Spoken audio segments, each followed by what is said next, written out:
The pending retirement of Jim Carrey has fans wondering what will happen with Eggman. Could the retirement of Jim Carrey pave the way for Metal Sonic? Does this mean that fans will finally get what they want? Fans have been desperate for the new villain to be Shadow, as the games predict, but will the movies go in the same direction? The post-credit scene does imply that, but we'll have to wait and see. Does the release date offer some clues? First up, what does Jim Carrey's retirement mean for the Sonic the Hedgehog franchise? The ending of Sonic 2 has already created a lead into Sonic 3. Since Jim Carrey has announced his retirement from acting, the franchise could bring in new villains in the next installment, especially given the way that Sonic 2 ended. The franchise and those behind the scenes have planned for this potential shakeup with the cast, so it is not surprising that the creators decided to foretell the following two villains for Sonic 3, Shadow the Hedgehog and Metal Sonic. The next installment release date excited fans because it is December 20th, 2024.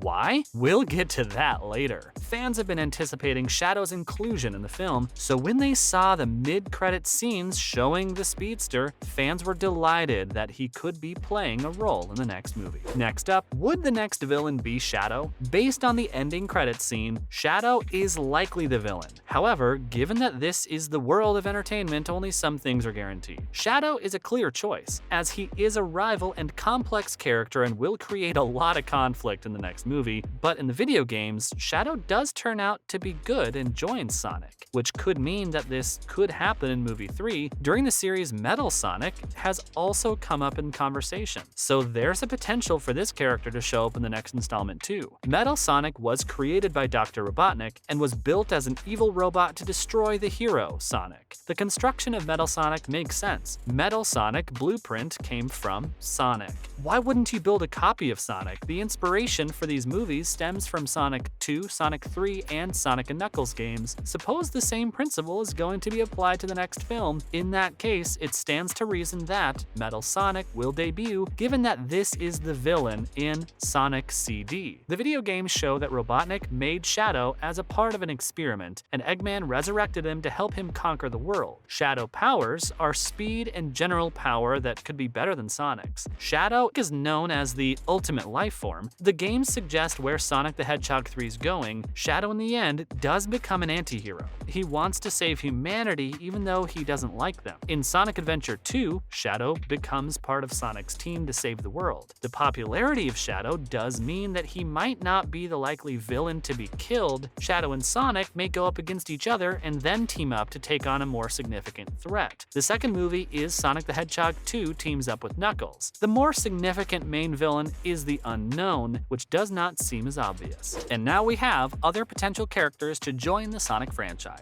The game series also has a female hedgehog, Amy Rose. There is potential for her character to feature in the next movie. There have been rumors about it for some time, so the potential for a new female character in Amy Rose and Metal Sonic for Sonic 3 is enormous. Amy Rose was a character made famous in the video game and made her appearance with Metal Sonic. Amy was kidnapped by the robot while trying to follow the hedgehog. To rescue Amy, Sonic had to battle it out with Metal Sonic in a race and evade Robotnik. A similar storyline could be a potential storyline for movie 3, especially in the first part. Then the later part of the movie can also include the robot's betrayal of his maker. Therefore, there must be a new villain that has to be more dangerous than Eggman, since Carrey is planning on retiring from acting. If Shadow's the next villain, then there is the unlikelihood that there will be another. Shadow in the end becomes an anti-hero. The feature of Metal Sonic would include other storylines, including Dr. Robotnik's legacy, a powerful enemy, and a true villain. The other group of characters could be Gun Gun, was introduced in Sonic the Hedgehog 2 as the group which tries to protect Shadow. Suppose the movies follow the same path as the games, Shadow will be the main villain in number 3, and then most likely become the anti-hero, as the games could suggest. Then a new villain, likely Metal Sonic, would also follow. Moving on to, how could Dr. Robotnik's absence in the the films be explained. Even though Dr. Robotnik's departure is not guaranteed for Sonic the Hedgehog 3, they could replace Carrie or exclude the character altogether. The trilogy could explain the consequences of his actions to keep the story in the series if they remove the character. The mid-credit scene set this up. The scene showed gun agents finding the map to the lab holding Shadow in one of Dr. Robotnik's databases. It also showed that the assistant, Agent Stone, survived the battle and pretended to be a gun agent. Metal Sonic is one of Dr. Robotnik's incredible creations, so Agent Stone could potentially use the quill to bring to life Metal Sonic and seek revenge against the Hedgehog. The underlying storyline would set up the Metal Sonic story and still keep the legacy alive for Dr. Robotnik. It will also make Metal Sonic realize that he wants to claim Sonic's power for himself. So, the story would need a villain to replace Dr. Robotnik. So, adding Metal Sonic does provide a better villain. He only wants to prove that he's better than Sonic, and he must eliminate him to prove that to everyone. It has taken an army of heroes to destroy him, with Metal Sonic a formidable opponent. If the story follows the same path and Shadow joins Sonic, they could team up to defeat Metal Sonic. Metal Sonic in the games was always a villain. He has been prominent in the game since Sonic Heroes was released in 2003. At one point, Metal Sonic even went against his maker to prove that he was better than him. To take down Metal Sonic in the games were Super Sonic and a few of their friends, which could mean that Metal Sonic is indeed quite powerful. The departure of Carrie could make way for Metal Sonic. Next up, how Shadow is different in the movies to the games. Dr. Robotnik in the games created Shadow, but in Sonic the Hedgehog 2, they went a slightly different direction. The government had held Shadow in a lab. The movie storyline also had the government going after Sonic. Having the government in the movie could make the undercover part of the government the actual villain in Sonic 3. The Metal Sonic in Sonic Adventure could be part of the final action, as this becomes the government's attempts to copy Sonic's powers. The storyline involving the government could give the humans in the franchise a focal point and become more relevant to the storyline. The humans could try and figure out the conspiracy within the government, and now we have being different to the game could be a good thing for the movies. Not following the game's plot lines could be good for the movies. This will make the film less predictable and have room to grow. For example, during the first two movies, a war between the Echidna tribe and owls could have led to Knuckles and Sonic becoming orphans. This war could bring in a villain that brings their character storyline full circle. Even though they are promoting the next film as a Hedgehog battle, it does not mean that Shadow does not end up in the film too.